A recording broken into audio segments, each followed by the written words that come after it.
Assalamualaikum warahmatullahi wabarakatuh. Perkenalkan, kami dari kelompok 1 dengan anggota ilmiah Mutmainah, Febia Wulandari, Indriani Cahyuningsih, dan Sureni akan menjelaskan tentang pertumbuhan dan perkembangan Pisces. Pertumbuhan adalah perubahan ukuran ikan dalam jangka waktu tertentu. Ukuran ini bisa dinyatakan dalam panjang, bobot, maupun volume, bergantung pada kepentingan pengukur ikan.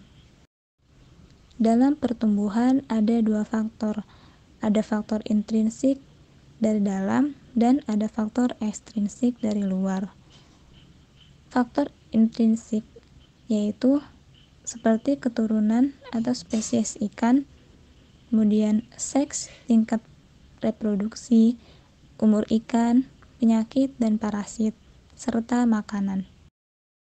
Kemudian faktor ekstrinsik dari luar yaitu ketersediaan makanan dan kompetisi, faktor fisik, kimiawi perairan, suhu, salinitas, DO, dan amonia. Selanjutnya, pada pertumbuhan ikan terdapat pertumbuhan relatif, di mana pertumbuhan relatif dibagi menjadi pertumbuhan isometrik dan pertumbuhan alometrik. Pertumbuhan isometrik adalah ketika pertambahan panjang sebanding dengan bobotnya atau sama dengan besarnya, contohnya pada ikan koi. Sementara pertumbuhan alometrik adalah ketika pertambahan panjang atau bobotnya serta bagian tubuh yang lain tidak seiring dengan pertumbuhannya, contohnya pada rahang ikan salmon.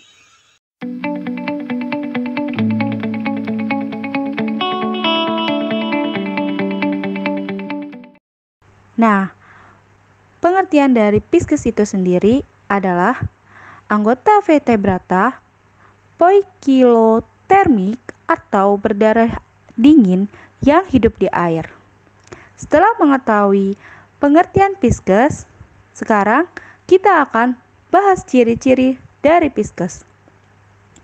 Ciri-ciri Pisces yang pertama yaitu bernafas dengan insang, yang kedua bergerak dengan cara berenang menggunakan sirip, yang ketiga tubuh ditutupi oleh sisik atau berlendir, yang keempat memiliki 3 bagian tubuh yang berupa kepala, badan, dan ekor, yang kelima mempunyai rangka bertulang sejati atau tulang rawan. Selanjutnya adalah perkembangan dari Pisces. Berkembang biak atau reproduksi adalah kemampuan untuk menghasilkan keturunan atau individu baru dengan tujuan untuk melestarikan dan memperbanyak jenis.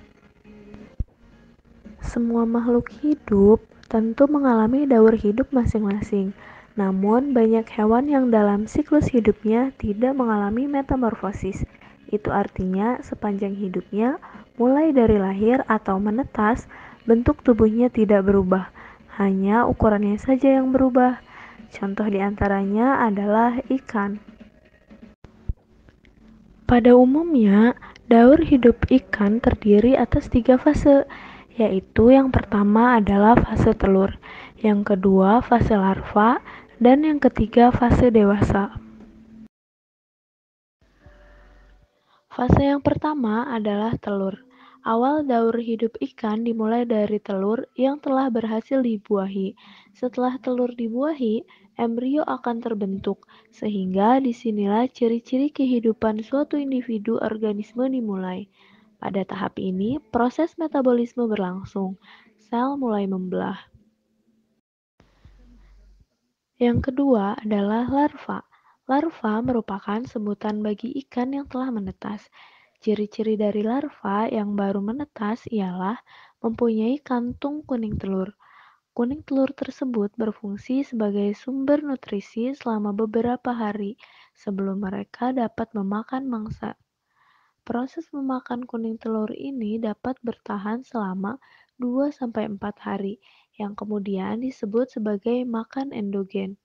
Setelah mulut larva terbentuk dan mata yang mulai berkembang, larva dapat memakan organisme atau partikel dalam air yang disebut makan eksogen. Dan yang terakhir yaitu fase ikan dewasa. Ini merupakan akhir dari tahapan larva, di mana karakteristik ikan dewasa sudah mulai tampak, seperti filter tubuh, warna, sirip, organ penuh, dan lain sebagainya. Proses perkembangan tahapan fase di atas dipengaruhi oleh faktor internal dan faktor eksternal. Kedua faktor tersebut turut menunjang jalannya proses perkembangan ikan, mulai dari telur hingga menjadi dewasa, baik menjadi betina dewasa yang menghasilkan telur matang yang siap dibuahi oleh ova maupun telur jantan yang mengeluarkan spermatozoid. Spermatozoid ini yang berguna untuk membuahi telur.